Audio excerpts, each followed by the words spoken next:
Nelson Ned Dávila Pinto foi um grande cantor e compositor brasileiro.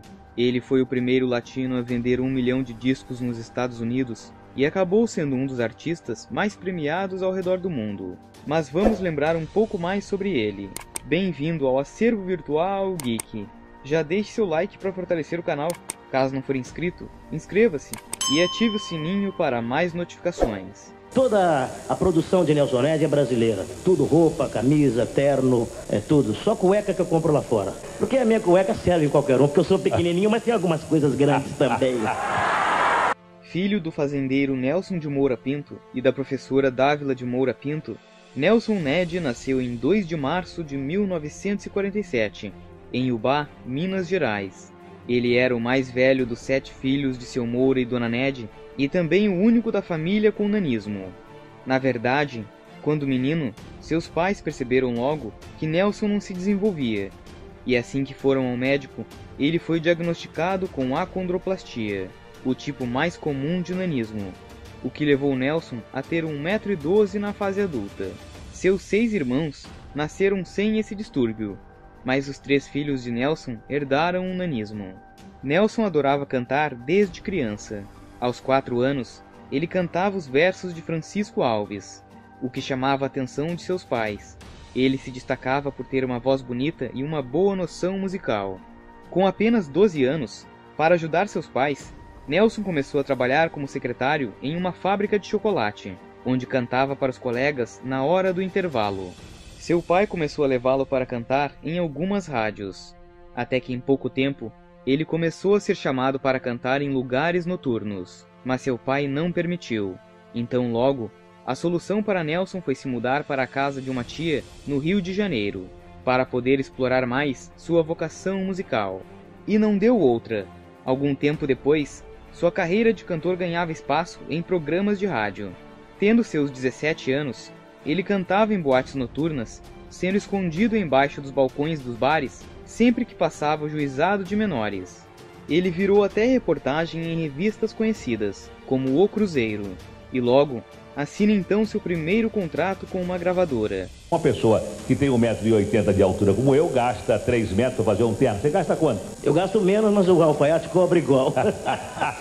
Seu nome começou a ganhar peso de fato nos anos 60. Além de representar as músicas de Nelson Gonçalves, ele começou a se apresentar em programas de auditório como Chacrinha, Hebe Camargo, entre outros. Senhoras e senhores, Nelson Ned!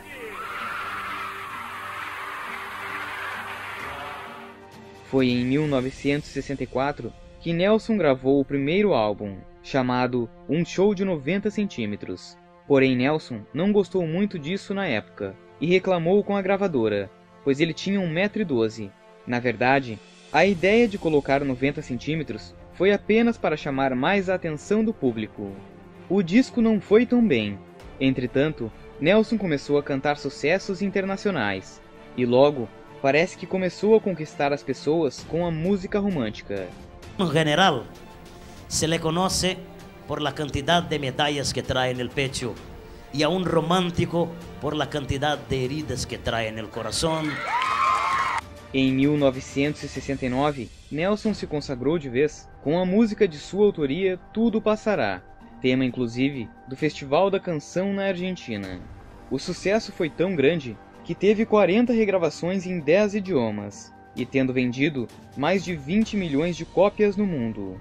Com tudo isso, o apresentador Paulo Gracindo o apelidou de o pequeno gigante da canção. Nelson teve músicas gravadas por Moacir Franco, Antônio Marcos, Agnaldo Timóteo, João Mineiro e Marciano, entre outros. Eram diversos shows e apresentações dele, inclusive em outros países da América Latina, na Europa e na África, onde é extremamente popular. Com um repertório voltado para a música romântica, seus shows atraíam multidões em estádios e teatros.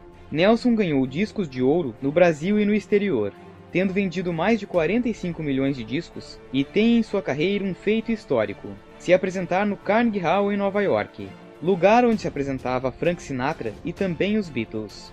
Curiosamente, ele foi o único artista da América Latina a lotar 4 vezes o Carnegie Hall.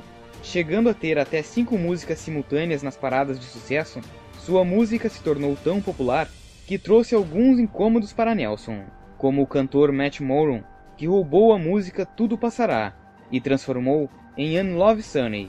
Porém, sem muitas dificuldades, Nelson provou que era de sua autoria. Mais tarde, o grupo Gypsy Kings fez a mesma coisa, plagiando a música de Nelson. Eu tenho pareceres de 20 maestros do mundo inteiro. É um roubo. Os Gypsy Kings, Tonino Baiardo, me roubaram Tudo Passará.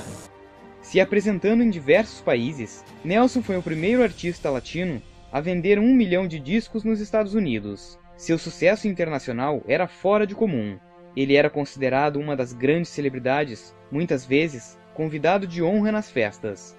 E para muitos, seu sucesso no exterior era maior até mesmo que de Roberto Carlos. Eleito o melhor intérprete do festival americano, ganhando discos de ouro, ele chegou a se apresentar ao lado de grandes nomes da música romântica internacional, como Julio Iglesias e Tony Bennett. Nelson impressionou a muitos cantores com suas apresentações. O cantor Eduardo Araújo disse uma vez que os grandes tenores da época eram altos e grandes, com uma caixa torácica à mercê de grandes pulmões. Porém, Nelson era diferente, e quando cantava, ninguém sabe de onde saía tanta potência vocal. Um ouvido esplêndido, um cantor dominava uma orquestra de 40 figuras com maior facilidade. O pequeno gigante começou a ganhar muito dinheiro e a ostentar a vida de luxo. Eram carros, viagens e tudo do mais caro. Ele começou a se perder em casas noturnas e ao se entregar à bebida e muitas drogas. E assim, acabou sendo abandonado pela família. Ele havia casado com 25 anos, porém depois do excesso de uma vida louca, o matrimônio acabou. Nelson casou mais uma vez com Maria Aparecida, com quem permaneceu até 2014. Infelizmente, Nelson teve algumas recaídas durante o segundo casamento, a ponto de acertar um tiro acidentalmente em sua esposa, quando estava tomado pela bebida.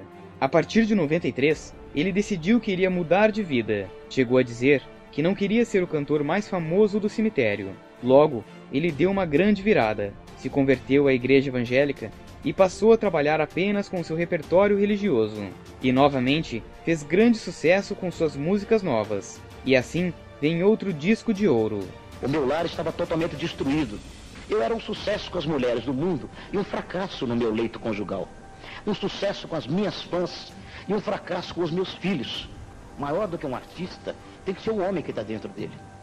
Em 1996, ele lançou a biografia chamada O Pequeno Gigante da Canção, uma referência à sua condição de anão. No livro, ele contou que enfrentou depressão no auge de sua carreira e seu envolvimento com a bebida e drogas. Em 2003, Nelson sofreu um AVC e acabou perdendo a visão do olho direito e parte dos movimentos das pernas, além de ser diabético e hipertenso. Isso tudo o levou a se afastar dos palcos e cuidar da saúde. Com isso, ele teve problemas financeiros. Ele começou a desenvolver uma compulsão alimentar e problemas respiratórios por conta do peso. Por conta de sua saúde, Nelson foi morar com as irmãs em São Paulo, em uma casa adaptada e com mais atenção.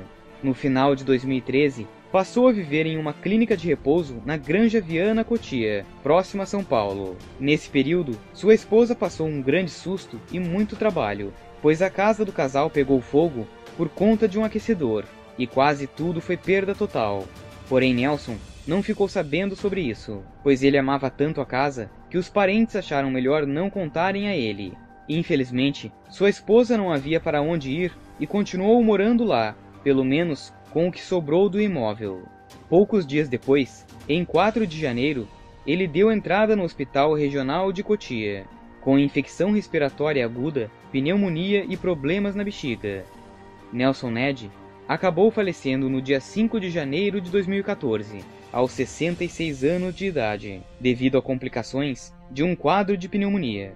Ele foi cremado no cemitério e crematório Horto da Paz em São Paulo. É bacana saber que Nelson ficou conhecido mundialmente por ser um grande músico, e não por sua condição de anão. Ele realmente era muito maior do que parecia. Curiosamente, como havíamos dito antes, embora ter sido o único de seus irmãos com nanismo, seus 3 filhos herdaram essa condição. Seus filhos são Ana Verônica Ned, que também é cantora, acrobata e trabalha em circo; Nelson Ned Jr., que é um talentoso baterista; e Mona Lisa Ned, que seguiu carreira na medicina. Sem dúvida, Nelson era uma das maiores potências de voz da América Latina, e suas músicas vão ficar para sempre para todos os amantes da música romântica. Esse foi um pouco do cantor Nelson Ned, o pequeno gigante da canção. Mas queremos saber de você. Gostava das músicas de Nelson? Comente abaixo. Esse foi mais um vídeo do Acervo Virtual Geek. Não esqueça de deixar o like, isso ajuda muito a trazermos mais vídeos para o canal.